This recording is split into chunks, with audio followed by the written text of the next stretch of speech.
सुधा समाधान।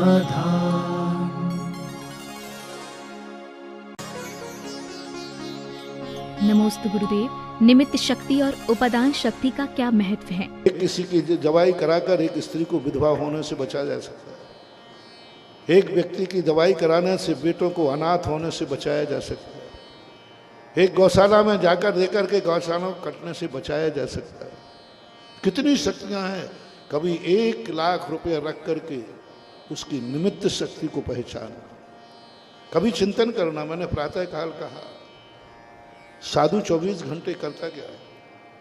क्या पहचानता हूं मैं? मूर्तियों को देखता रहता हूं, नमस्कार करता रहता हूं। कुछ नहीं बंधु, हम हर मूर्ति की निमित्त शक्ति को पहचानने का प्रयास करते हैं। इस मूर्ति में कितनी ताकत है जो जगत के दुखों में काम आ सकती है, वह मैं बताने का प्रयास करता हूं। क्योंकि भगवानों में तो भेद में डाल नहीं पाऊंगा, वो तो सब एक समान होते हैं। लेकिन मूर्ति की शक्ति, मूर्ति की निमित्त शक्ति है। हर मूर्ति की एक निमित्त शक्ति होती है। प्रातःकाल मैंने कहा ना, मैं नाना प्रकार के नर्मदा के घाटों पर घूम रहा हूँ। नर्मदा तो सब एक जगह है, लेकिन पता नहीं कौन से पाषाण में कौन सी निमित्त शक्ति ऐसी बैठी है जो व्यक्ति को ऐसा ध्यान करा दे कि वो कब सारे संसार का प्रपंच मिटा करके केवल ज्ञान प्राप्त कराने के लिए वो निमित्त बन जाए। इसलिए तुम अपनी जिंदगी में अपने सबके निमित्त, आँख है, आप आँख का ध्यान करें कभी। आँख में निमित्त शक्ति कितनी है। ये आँख कितनों के लिए निमित्त बन सकती है। ये आँख कितनों को जीवन दान दे सकती है। ये आँख से हम कितना वीतराग भगवान का दर्शन कर सकते हैं। इस आँख से हम जिनवाणी का स्वाध्याय कर सकते हैं। इस आँख से हम जीवों को बचा सकते हैं। इस आँख से हम एक अंधे को रास्ता दिखा सकते हैं।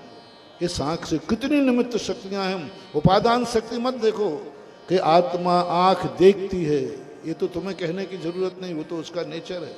लेकिन इसकी निमित्त शक्ति पहचानो, कानों की निमित्त शक्ति पहचानो। अपनी जिंदगी में जो कुछ भी मिला है उस सब की निमित्त शक्ति पहचानो।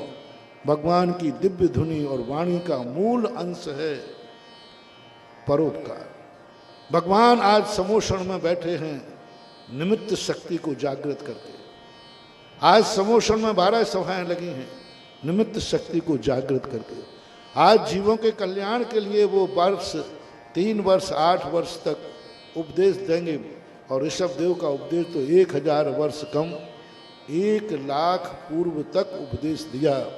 1 लाख पूर्व तक किंचित मात्र भी उपादान शक्ति कहीं कार्यकारी नहीं हुई। किंचित मात्र उपादान शक्ति केवल ज्ञान हो गया। जो मिला था उनकी एक समान विशुद्धि थी, सब कुछ एक समान था। लेकिन निमित्त शक्ति में नाना स्थानों पर विहार करके 1 लाख पूर्व तक कितने जीवों के लिए उपदेश दे करके इन्होंने बताया। आज भगवान अपनी सारी निमित्त शक्ति को जागृत करके, वही व्यक्ति समोषण में बैठने का अधिकारी है। वही भगवान बैठ सकता है जिसकी निमित्त शक्ति जागी।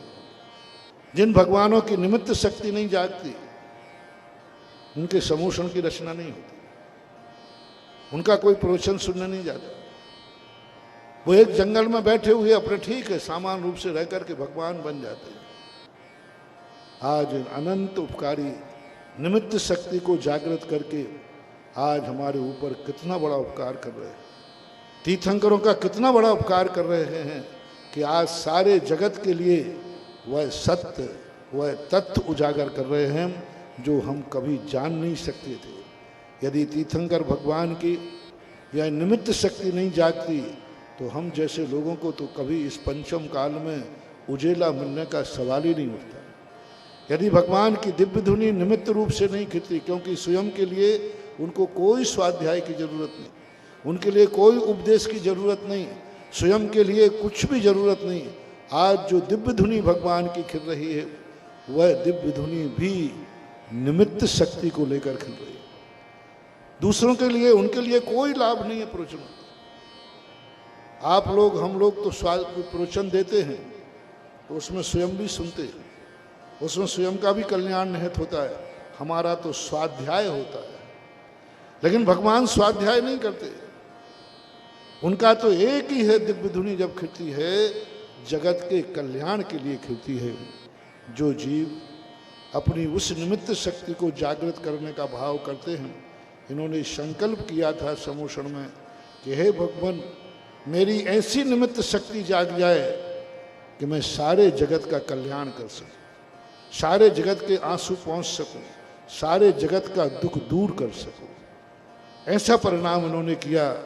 आज ये इनके पंच कल्याणक मनाए जा रहे हैं। समय कम है, विषय तो बहुत ज़्यादा बातें कही जा सकती हैं। और इनके लिए तो इस शिक्षा से आज अपन को शिक्षा लेना है कि हमें भगवान की निमित्त शक्ति पहचान करके इनसे जितना मिल सकता है, जितना हम इसका निमित्त लाभ ले सकते हैं, लेना चाहिए। मंदिर बना है, उस मूर्ति की निमित्त शक्ति पहचानो। मंदिर की निमित्त शक्ति कितनी है? 100% मंदिर भगवान के लिए नहीं बनाया जाता है। 100% भगवान मंदिर में बैठते हैं, वहाँ दूर दूर तक भगवान का कोई संबंध नहीं है मंदिर से। मंदिर जब बनते हैं, भगवान जब मंदिर में बैठते हैं, निमित्त शक्ति को लेकर बैठते हैं, जगत के दर्शन के लिए, जगत के कर्मों के क्षय के लिए, जगत के निधत्त निकाचित कर्मों के क्षय के लिए। ये मंदिर भगवान के लिए नहीं है, ये भक्तों के लिए मंदिर है। सिद्धालय में भगवान स्वयं उपादान रूप से बैठे हैं, वो उनका स्वतंत्र उपादान है, उससे हमें कोई लाभ नहीं। लेकिन मंदिर में जो भगवान बैठे हैं वो हमारे लिए बैठे हैं। सिद्धालय के भगवान हमारे लिए नहीं है, लेकिन मंदिर का भगवान हमारे लिए। और जो हमारे लिए बैठा हो, हम उसका लाभ न ले पाए तो ये हमारा बहुत बड़ा दुर्भाग्य होता है। जहां भी जब भी मंदिर आपको मिलता है तब एक ही देखना चाहिए, हे प्रभु आप मेरे लिए बैठे। आपको इन मंदिरों में बैठने की जरूरत क्या है? आपको किसी पाषाण की मूर्ति में स्थापित होने की जरूरत क्या है? आप तो शरीरातीत हैं, आप तो शरीर से रहित हैं, लेकिन आप एक पाषाण में आके विराजमान हो गए। एक पाषाण में आकर के विराजमान हो गए, किसके लिए? आपको तो आधार की जरूरत नहीं, आपका स्व चतुष्टय है। ज्ञान शरीरी त्रिविध कर्म मल वर्जित सिद्ध महंता। आप तो शरीर से रहित हो गए, लेकिन आप पाषाण में क्यों बैठे? आज विचार करना। आज भगवान को सूर्य मंत्र देते देते, भगवान का मैं मंत्र देते देते यही विचार कर रहा था, भगवान आपको मैं पाषाण में स्थापित कर रहा हूं, आपको मैं पाषाण में बुला रहा हूं, क्या बात? आपको ऐसे क्या जरूरत पड़ गई कि आपको किसी आधार की जरूरत पड़ गई? आप तो स्वयं प्रतिष्ठित हैं। तब सूर्य मंत्र देते देते ये मन आया, ये भाव आया, ऐसा चिंतन आया, यूं कहो ऐसी आवाज आई कि मैं पाषाण में अपने लिए नहीं बैठ रहा हूं, मैं पाषाण में तुम लोगों के लिए बैठ रहा हूं, जगत के कल्याण के लिए बैठ रहा हूं। क्योंकि तुम मेरे लिए ओरिजिनल रूप में नहीं देख पाओगे।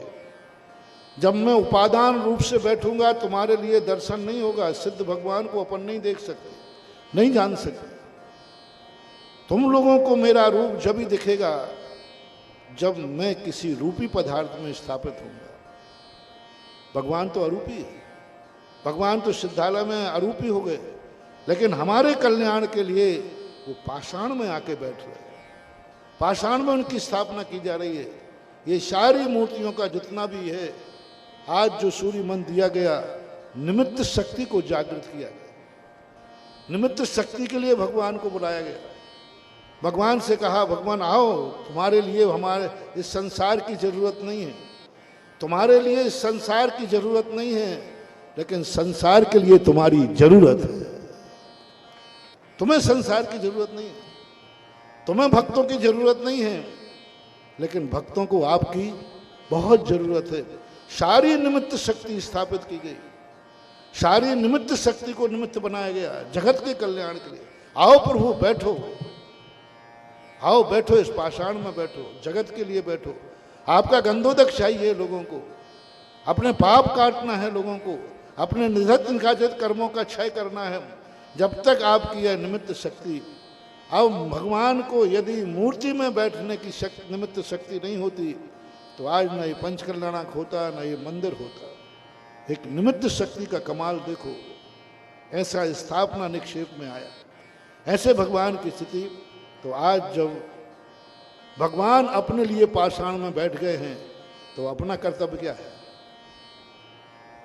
भगवान जब अपने लिए पाषाण में बैठे, वो स्वयं के लिए नहीं बैठे, मैंने पहले कह दिया। उपादान के लिए पाषाण में बैठने की जरूरत नहीं है, लेकिन जगत के कल्याण के लिए पाषाण में बैठना जरूरी है। स्वयं साक्षात तीर्थंकरों को मूर्ति का रूप देना जरूरी है। जब भगवान यहां थे तब भी मूर्तियां थी, क्यों? भगवान की मूर्तियां से, भगवान जब यहां बैठे हैं, भगवान कहते हैं, प्रकृति कहती है, भगवान से तुम्हारा कल्याण होने वाला नहीं है। जब तक भगवान पाषाण की मूर्ति में नहीं बैठेंगे तुम्हें गंधोदक मिलने वाला नहीं, और जब तक तुम्हें गंधोदक नहीं मिलेगा तुम संसार के दुखों से दूर नहीं हो पाओगे। इसलिए भगवान को तुम्हें गंधोदक देने के लिए भगवान को पाषाण में स्थापना करना पड़ती है। क्या जरूरत पड़ती भगवान को? साक्षात तीर्थंकर बैठे हैं, दर्शन करो ना, हमें तो गंधोदक चाहिए, और गंधोदक साक्षात भगवान दे नहीं सकता।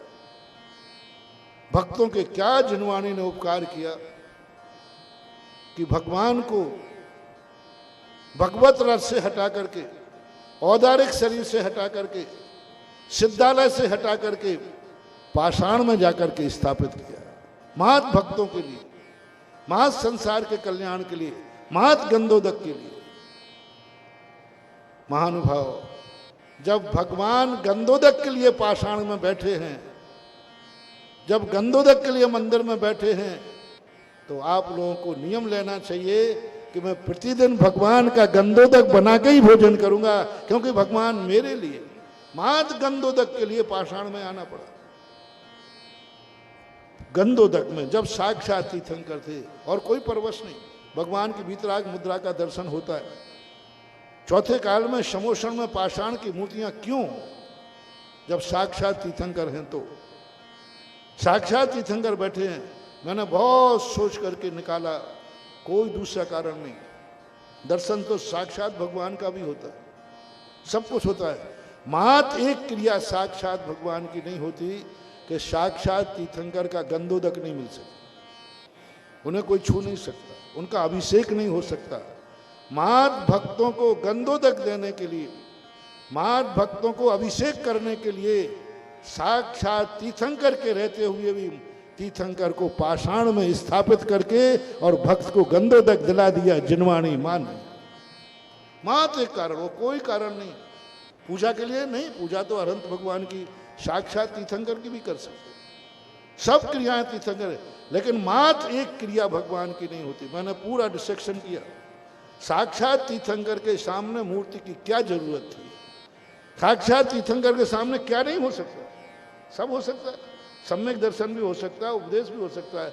मात्र एक क्रिया नहीं होती कि भगवान साक्षात तीर्थंकर का अभिषेक छू नहीं सकते। उतने अभिषेक मात्र के लिए भगवान के सामने भगवान को पाषाण में स्थापित करना पड़ा, पाषाण की मूर्तियों में भगवान को बैठालना पड़ा, जिससे भक्त भगवान का अभिषेक करके अपनी जिंदगी के पापों को काट ले और गंधोदक प्राप्त कर ले।